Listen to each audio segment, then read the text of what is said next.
Amit, who hails from Jharkhand, shared this incident which happened about 25 to 30 years ago with his friend's uncle. He said there's a lot you can learn from this story if you choose to learn from it. Before we go any further, let me share the full story with you. Amit made it clear that he wouldn't reveal his friend's name, but his friend's uncle was named Ashish, and this entire incident revolves around him. Amit said that Ashish lived in a village around 10 kilometers past Jhansi, right near the border. He didn't reveal the name of the village either, but mentioned that the jaggery, gur, produced there was of extremely pure quality. In this story, you'll witness things that are deeply disturbing. So without wasting any more time, let's jump straight into the story. This goes back 30 years when Ashish used to live in a village with his parents. By profession, his father was a constable. He did his night police duty and handled all agricultural work during the day. Ashish, their son, studied during the day and managed the farming at night when his father was away on duty. Ashish's father had a close friend named Raju Bhaiya, and Raju Bhaiya had a son named Vimal, who was Ashish's best friend. The two of them used to hang out all the time, eat together, drink together, and also work on the farms at night. Although Ashish was from a landlord family, Vimal came from a slightly lower background. Still, the two were close friends. Neither of them was truly interested in agriculture. They both dreamed of doing business, something different from their family profession. Just like today's generation, always thinking of starting something of their own. They had also filled out several government job forms at the request of their parents, but nothing ever worked out. One day, while Ashish was working in the field, Vimal came running to him and said, "Don't worry, brother. Just a few more days and we'll have so much money. We can start a business wherever you want. I promise I'll help you too." Ashish was surprised. How could someone who worked under him now be in a position to help him start a business? Jokingly, he said, "Why not, brother? I'd love to see you grow. We're poor compared to you anyway. Do help us if you get rich." Vimal laughed it off and they went back to work. 3 days later, Ashish noticed Vimal coming late to the field. Ashish said, "What's going on, brother? Not interested in work these days?" But Vimal suddenly showed him a gold ring. Ashish was shocked. "Are you kidding? Is this some fake silver ring dipped in water?" he asked. Vimal gave it to him to inspect, and it was indeed real gold. Ashish asked him seriously, "Tell me the truth. Where did this come from? Did you steal it?" But Vimal laughed and said, "Remember I told you we'd get money soon. I've invested in a small business. I'll tell you when the time is right. For now, let's go party." That day they didn't end up partying, but a few days later, they gathered about 8 to 10 friends and had a grand feast. When the bill came, Vimal insisted on paying for everyone. Everyone was stunned. Was this guy winning the lottery? Ashish observed carefully. Vimal hadn't been coming to the fields since he got money. He was always partying. A few days later, near a canal by the village, Ashish and Vimal were smoking together. Ashish bluntly asked, "What exactly are you doing to get all this money? Everywhere you go, you're throwing around 500 rupee notes like nothing." Back then, the old currency was still in circulation. Vimal replied, "Look, I've started a small business. I'm earning quite a bit, but it's unstable. Sometimes it's good, sometimes not. I'll tell you everything soon. Let's just go for a ride now." He cleverly distracted Ashish and they left. But Ashish couldn't stop thinking, where is this money coming from? A few days later, Ashish was returning home from the fields when he saw Vimal heading toward the cremation ground, carrying an old-style kerosene lamp, the kind that works with a wick and oil. This made Ashish suspicious. Vimal hadn't shown up at the farm again, and now he was going to the cremation ground. Ashish quietly followed him. Hiding behind a tree, he saw a tantric, a cult practitioner, sitting near a fire pit, throwing ash into it and chanting. Ashish's mind was blown. Vimal was involved in black magic. He thought, so this is how he's getting rich? I need to learn this too. My father doesn't give me money either. When Vimal started walking back, Ashish grabbed him and shouted, "Tell me the truth. You're doing black magic? How many people have you harmed? I'll tell the whole village. But Vimal looked back at the tantric, who was still deep in meditation, and said, "Come with me. Don't say anything here." He took Ashish about 10 minutes away and said, "Listen, brother, I found this tantric with great difficulty. He helped me connect with a yakshini. In case you don't know, a yakshini is a supernatural female entity that can fulfill your desires and even reveal your past, present, and future. There are many such claims in India about babas who know everything about you. Some say they are guided by entities like yakshinis who whisper things into their ears. Through a yakshini, one can attain spiritual powers." Ashish is shocked after hearing this and says, "You've attained powers through a yakshini?" He adds, "Brother, I want to do this too. I want to attain the powers of a yakshini." Vimal replies, "Listen, they're leaving right now. Let them go. If you suddenly interfere, they might curse us both. Let's wait until they return. In 7 or 8 days, I'll introduce you to them." But Ashish doubts this. He thinks to himself, "This Vimal is never going to introduce me. After 7 or 8 days, I'll catch hold of that tantric myself." The two leave, but a dispute starts brewing between Vimal and Ashish. Ashish confronts him. "If you already knew about this, you should have involved me too. You're spending money to gain spiritual powers and you didn't even tell me?" Ashish starts visiting the cremation ground every day to check if the tantric has arrived. Day after day, he finds nothing. He also keeps an eye on Vimal, trying to figure out how to catch him returning to the tantric. Ashish hadn't been able to meet the tantric for several days. Exactly on the 7th day, the tantric returns to the cremation ground for his rituals. Ashish sees him and thinks, now is the perfect time before he goes into deep meditation. Let me talk to him immediately. Ashish rushes to the tantric, falls at his feet and pleads, "Please, I want to attain the powers of the yakshini too." The tantric senses that Vimal might have told Ashish but doesn't say anything.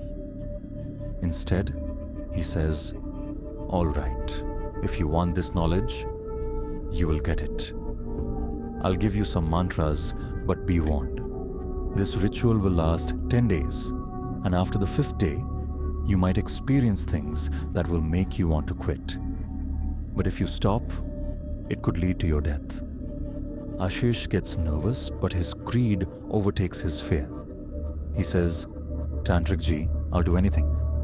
Ask for my thumb, my hand, even my life. I just want to be rich." The tantric gives a slight smile and whispers a mantra in Ashish's ear.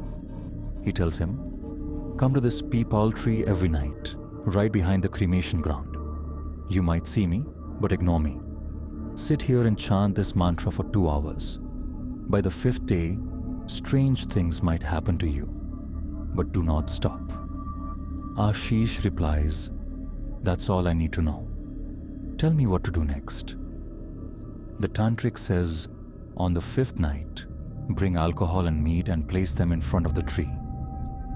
That very moment, things will begin to change." Ashish agrees and gets fully prepared.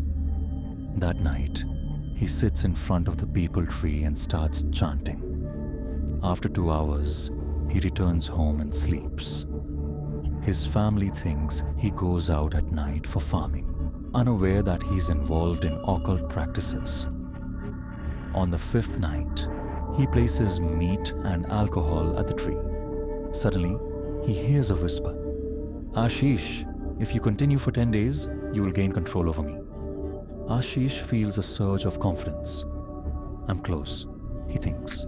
"I thought I couldn't do it, but I can." Back at home, his parents are asleep. He goes to sleep too. But from the next day, strange things start happening.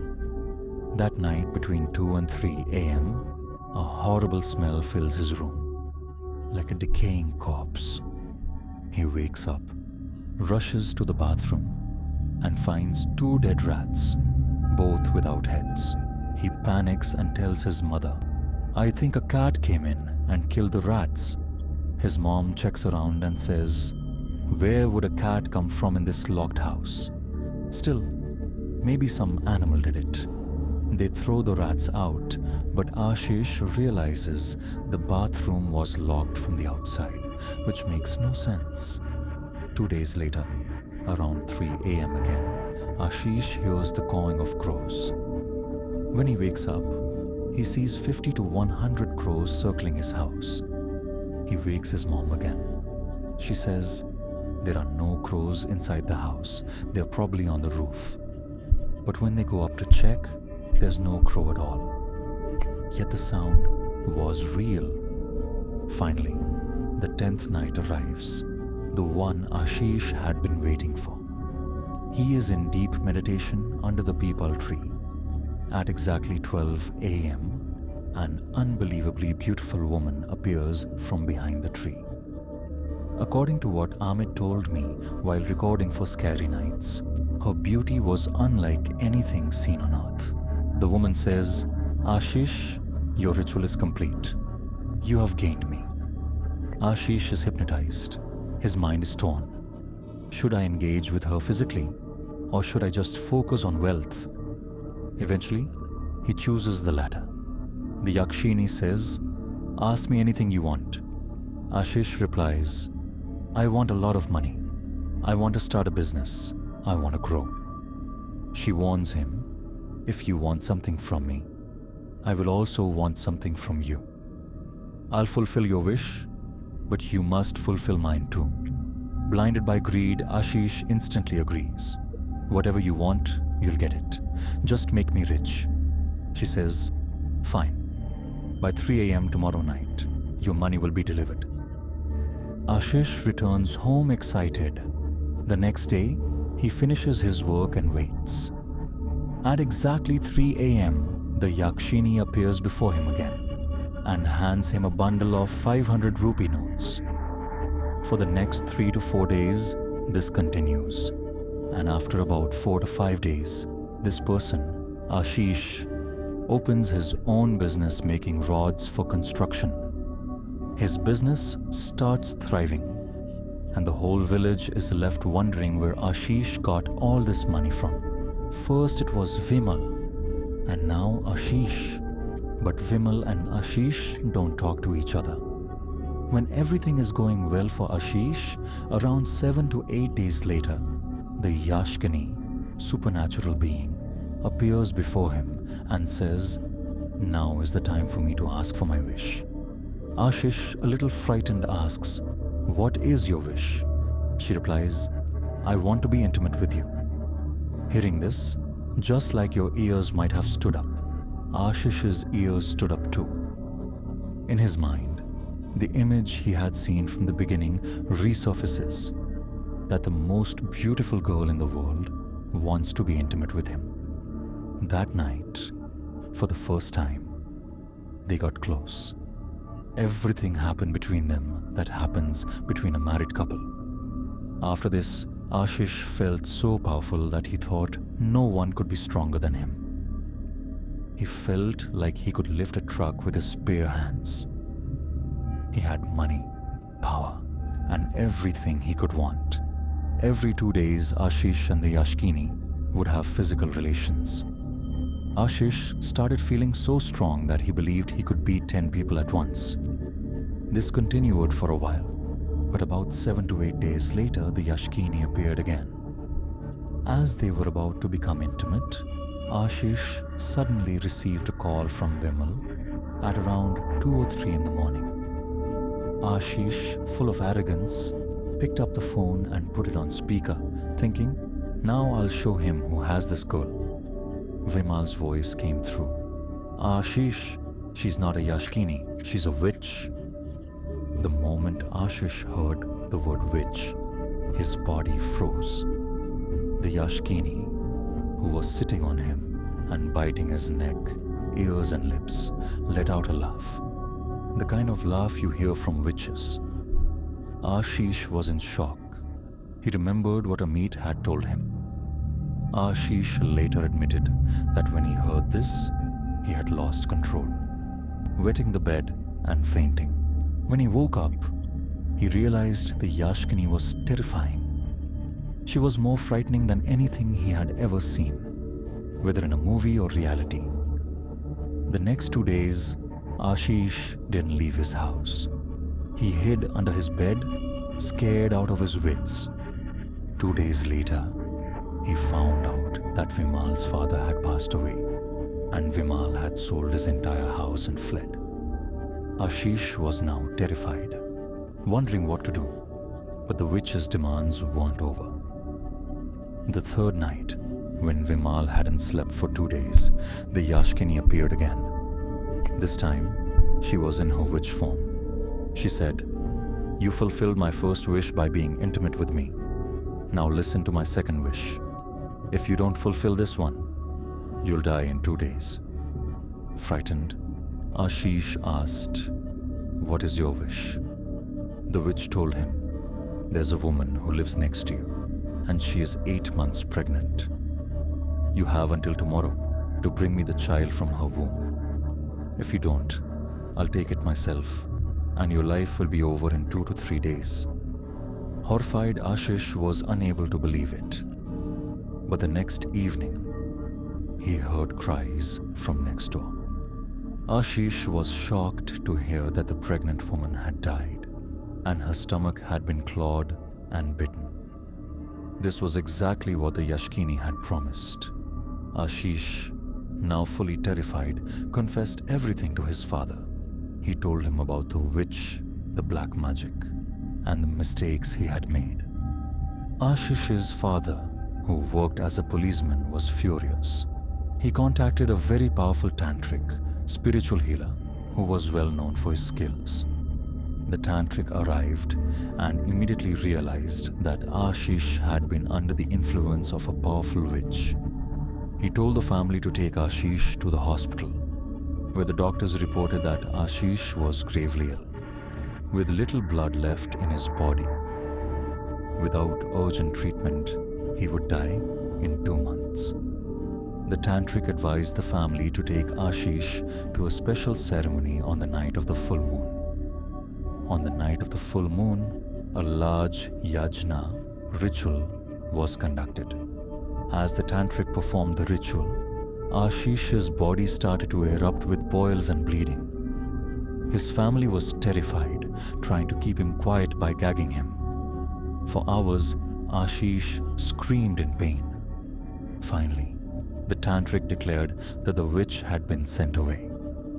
Ashish's life had been saved, but the tantric also warned that his sins had not been forgiven, and he would suffer consequences for his actions. Later, it was revealed that the witch, who had been controlling Ashish, had originally made a demand for a sacrifice from Vimal. He had been supplying animals to her, and eventually, his father had been sacrificed to the witch. Vimal, unable to cope, fled the village, and his family cut all ties with him.